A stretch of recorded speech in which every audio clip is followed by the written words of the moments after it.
After a Black Friday riot ends in tragedy, a mysterious Thanksgiving-inspired killer terrorizes Plymouth, Massachusetts, the birthplace of the infamous holiday.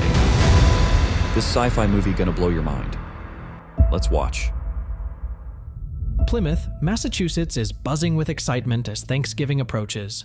Local Sheriff Eric Newland heads to his friend Mitch Collins's house for the celebration.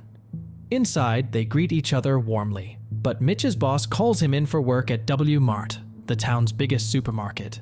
It's Black Friday, and chaos is expected as customers clamor for deals. Meanwhile, at Thomas Wright's house, where a feast is underway, the atmosphere is tense. Thomas's daughter, Jessica, isn't fond of her stepmom, Kathleen, making for an uncomfortable dinner. Jessica's boyfriend, Bobby, isn't too bothered, being more focused on sports than family dynamics. Later, Jessica joins her friends Evan, Gabby, Scuba, and Julia to watch a horror movie. As they navigate through traffic clogged by Black Friday shoppers, Evan suggests a quick stop at W Mart. With Jessica's connection, they enter through the back. Inside, they encounter Ryan, who has a crush on Jessica, but Bobby quickly intervenes. Outside, the crowd grows restless and tensions rise. Lonnie, from a rival school, spots them, stirring up trouble. As chaos erupts, people stampede into the store, causing mayhem. Amidst the frenzy, Evan films for social media fame, while Bobby tries to help the injured. Amanda, trapped in the store, meets a tragic end. Finally, Sheriff Newland intervenes, firing a shot to restore order. 1 year after the previous tragedy, Thanksgiving's Eve arrives, and Armar prepares for another round of Black Friday sales, despite the past mishap.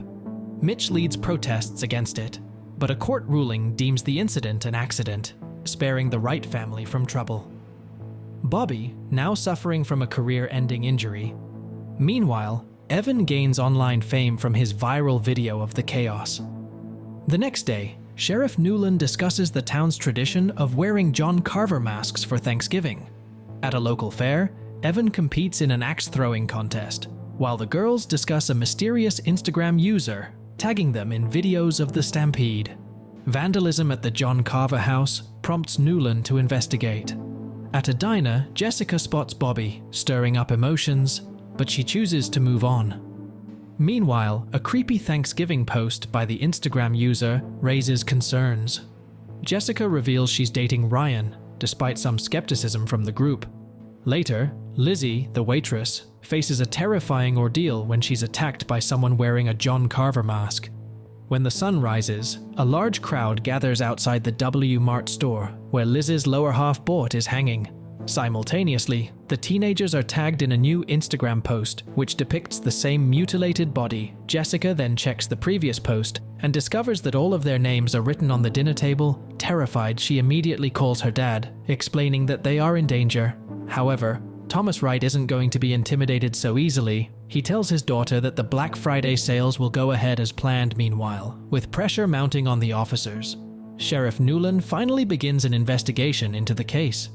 He checks the CCTV footage at the diner and is shocked to find the killer wearing a John Carver mask. Without wasting any time, he calls the teenagers to his office and inquires if they know anyone who would want to hurt them. However, all of them answer in the negative. Later, Jessica runs into Bobby, who is back in town to help his uncle, since the two haven't met in almost a year. They start off awkwardly but soon start talking. His friends Bobby explains that he spiraled into depression. After his baseball career ending, he wanted to be alone, just hang out in the outfield for a while, and that's why he ghosted all his friends. Jessica promptly forgives him and says that she has something to share as well. She reveals that her stepmother, Kathleen, deleted the security footage from that fateful night, fearing that they would face lawsuits. But they still have a backup in her dad's office, and she's planning to retrieve it. As the two continue talking, Ryan suddenly arrives and gives Jessica a kiss on her cheeks. This obviously makes Bobby a bit jealous, and he wants to call foul, but he manages to control his emotions. The scene then cuts to Manny, one of the security guards from the stampede night. It is revealed that he fled the scene instead of opening the gates. Even this time, he is planning to run away to another country, as he fears his life is in danger. Unfortunately, just when he is about to depart, the killer, donning the John Carver mask, shows up. Manny senses his presence and grabs a bat to defend himself, but it is useless. The killer impales him from behind and brutally decapitates him at night. He places the head on the dinner table along with Liz's upper half body and posts it on his Instagram account. Why hasn't Fortune figured out where this guy lives yet? When Jessica finds herself tagged in the post the next morning, she is terrified realizing that the killer is closing in on her. She hastily gets the security footage from her dad's computer and hands it over to the sheriff. On the other hand, we see Lonnie, the same handover kid who instigated the stampede. He seems to have moved on from the incident and is currently working as a gym instructor. A while later, he and his girlfriend go to a secluded room to fool around. She gets on a trampoline and starts to strip, while Lonnie watches her intently. If she starts bouncing, I'm going to explode. Just then, the killer approaches him from behind and snaps his neck. The girl is unaware of this, and she keeps on jumping. But the killer finishes her off as well by stabbing her multiple times from beneath the trampoline. In the following scene, we discover that the football game between the rival schools is cancelled due to the mysterious deaths. Sheriff Nan instructs the teenagers to head home immediately. Evan and Gabby head to their classes to grab their belongings, while Jessica waits for them outside. It's then that the killer strikes again, knocking out Evan and Gabby and using Gabby's phone to lure Jessica inside. However, Jessica manages to escape.